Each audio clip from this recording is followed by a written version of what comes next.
Okay, welcome back students. As I said, the member functions, they can be defined inside the class or they can be defined outside the class. So see, if you want to define the member function inside the class, I told you just remove this semicolon at the end of the function declaration. Then what you have to do, use set of curly brackets. Just let me put in a proper order. So use a set of curly brackets, and then inside that get volume, how we can calculate the volume of a box? Simply we have to multiply these three things. Okay, so that thing return, because my get volume function's return type is double. So return length multiplied with breadth multiplied with height.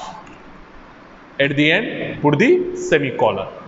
So now what I have done, I have specified the definition of this function inside the class itself. As you can see over here, inside the class only I have specified the definition of this get volume function. This is one possibility. Or you can even specify the get volume functions definition outside of the class, that we will see afterwards. First, let us just execute this program and see the output. Okay, what output we will get? Let us quickly execute and see. So simple thing, class box followed by these attributes, and then get volume function I have written, and after that main function I am writing over here. Inside the main function, what I have done, I have created three objects, b1, b2, b3, and I am initializing only b1 objects, length, height and breadth, and I am calling that get volume function. So calling this get volume function, because get volume function is having the return type double, we have to initialize this variable with, we have to initialize that function call with double type of variable, double volume, and over here volume equals to b1 dot get volume, volume equals to b1 dot get volume, and to print that volume, see out volume of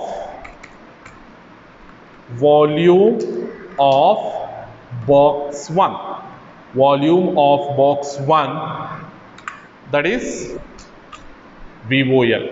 So normal variable like this you have to print, and if you want to print any string, any message, you have to take between the double quotations.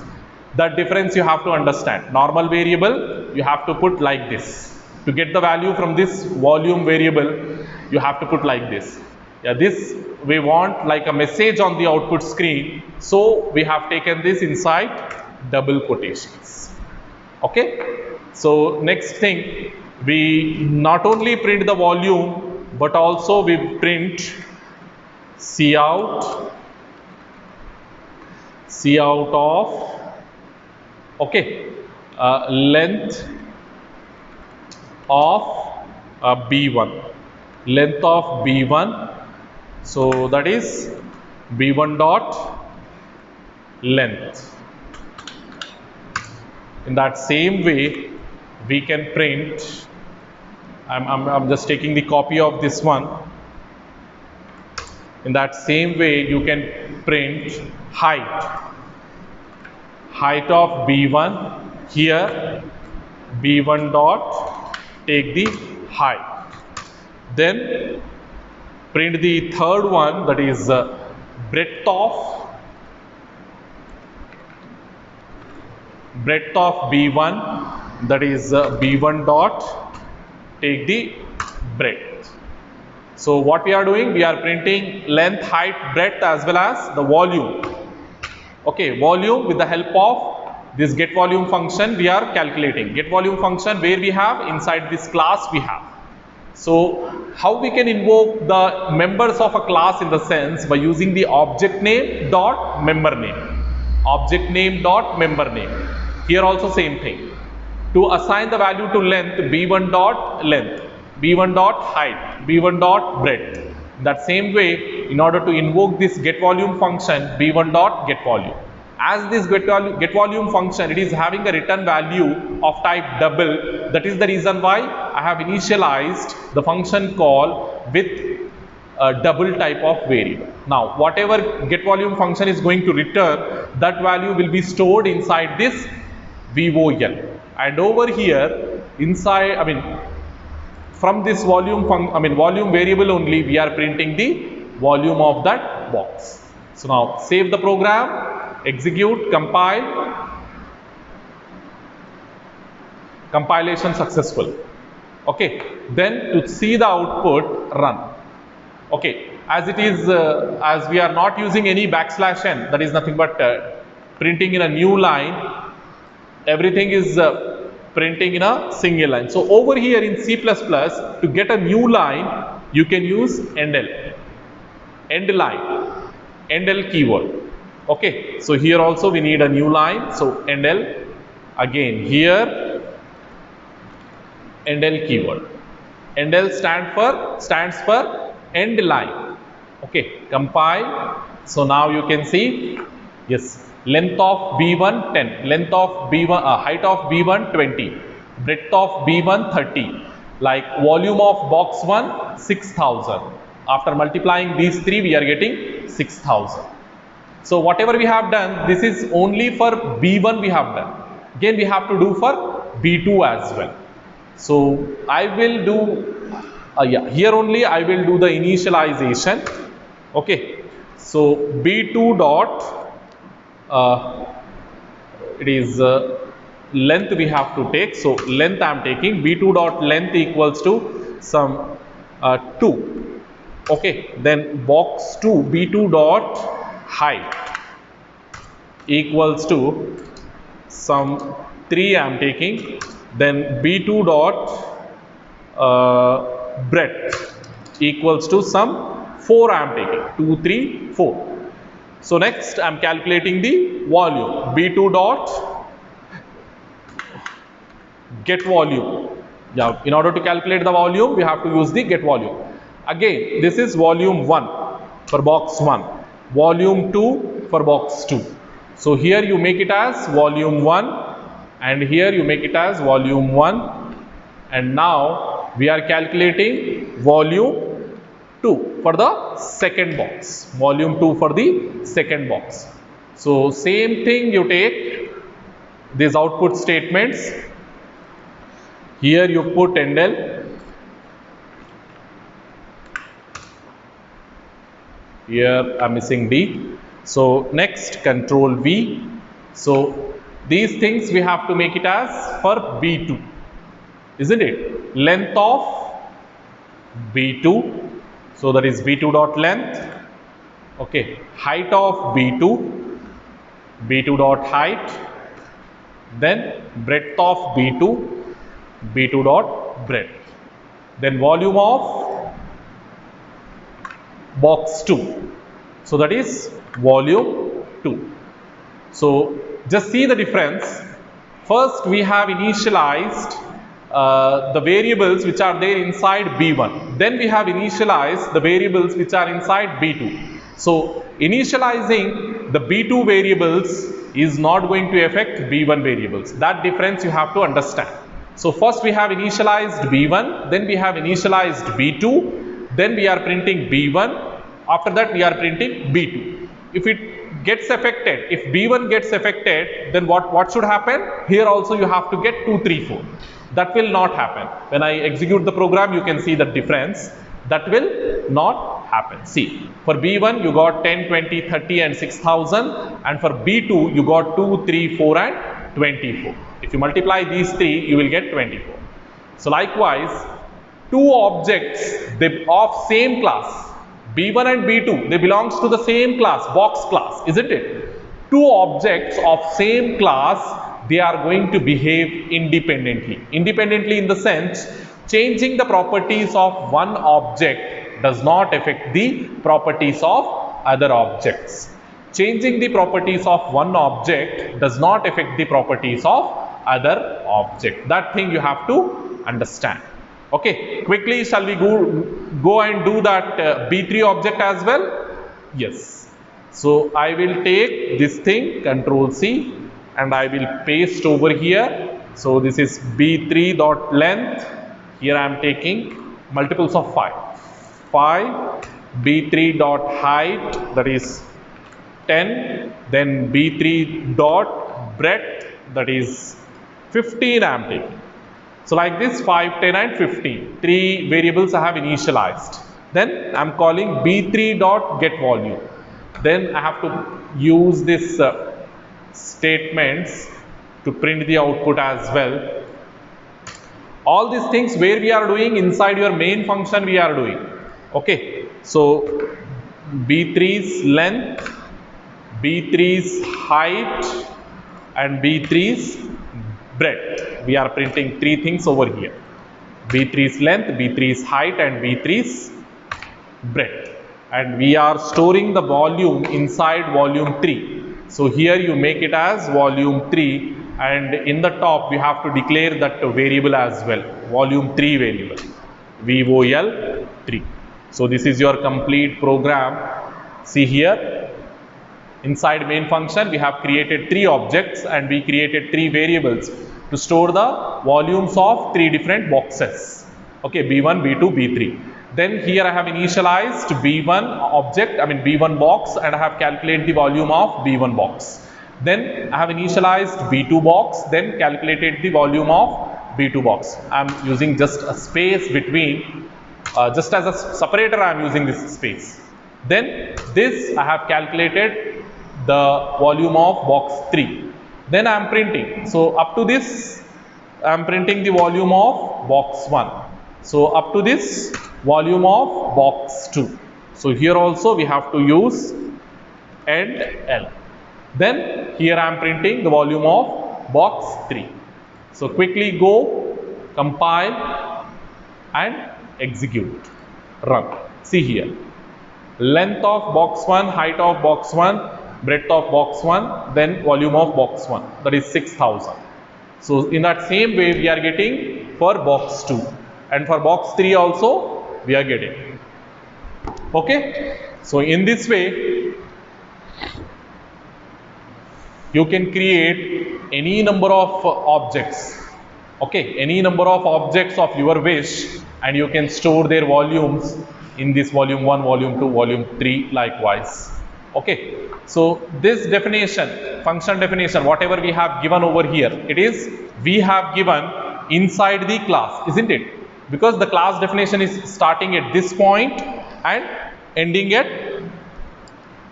with this semicolon over here, ending with this semicolon over here. So as you can see over here, this box definition, box class definition, it is starting from this point, and then we have these attributes, and this get volume method, get volume function I am writing inside the class only. This definition, this entire definition, whatever I am giving, this I am giving inside the class only. So you can even give this definition outside the class. That we will see now, how we can give the definition outside the class. So simply remove this definition, because we are giving the definition now outside the class. So here you put the semicolon, because if you are giving the definition outside the class, then you only have to declare the function inside the class. So the declaration I have done already. Now I will give the definition. Check that syntax.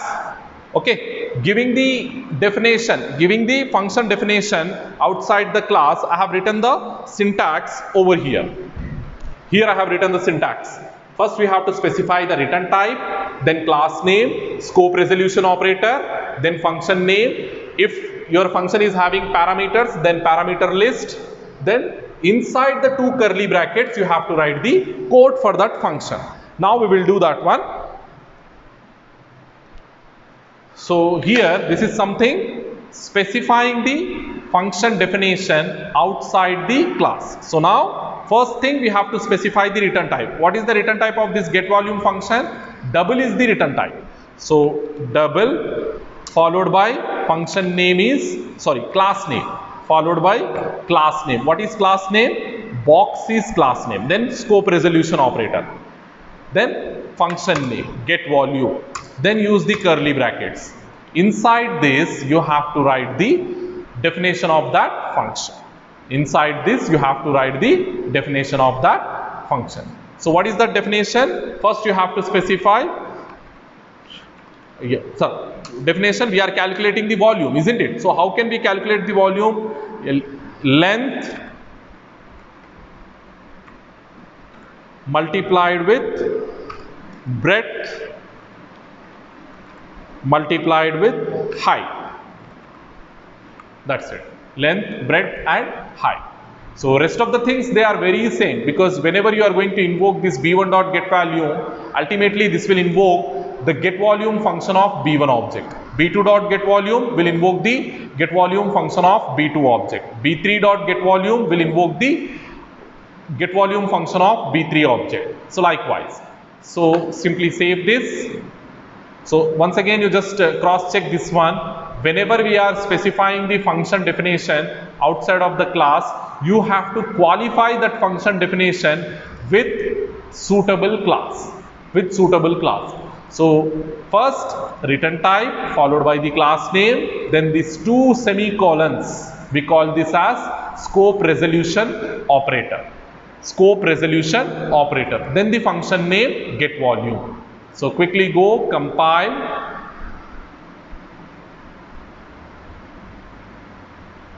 Yeah, it is giving some error.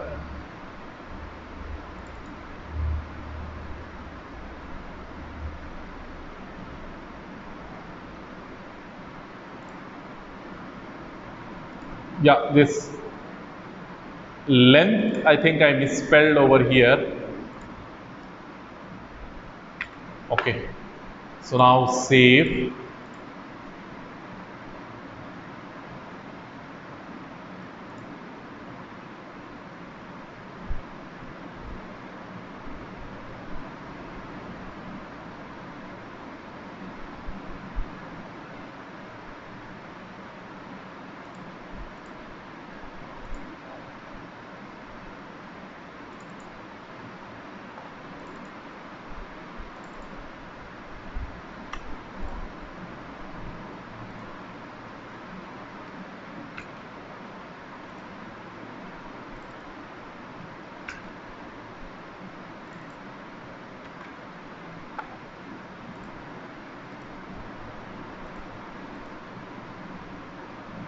Okay, so the problem was only with this spelling length. So now, yes, it is compiled successfully. So quickly go and execute the program. So you will get the same output.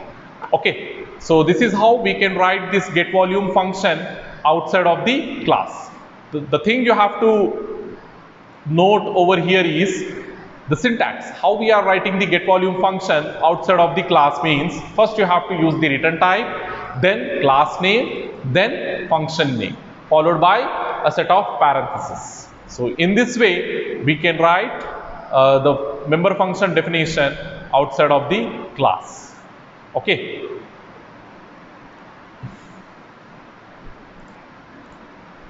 So from here we started.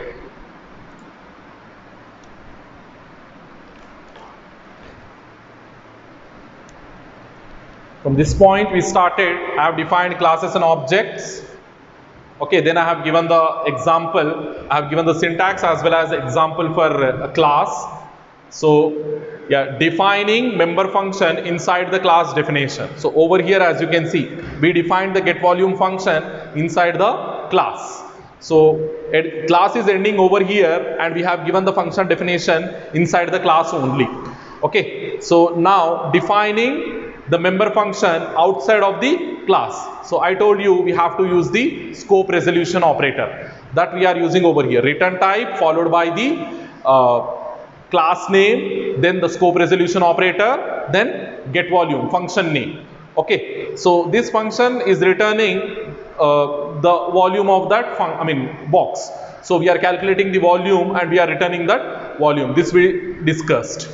Okay, so then we have to discuss access modifiers or access specifiers. We also call them as access modifier and this is something else. Okay, accessing the data members and member functions. I told you with the help of dot operator we are doing. This also I have explained.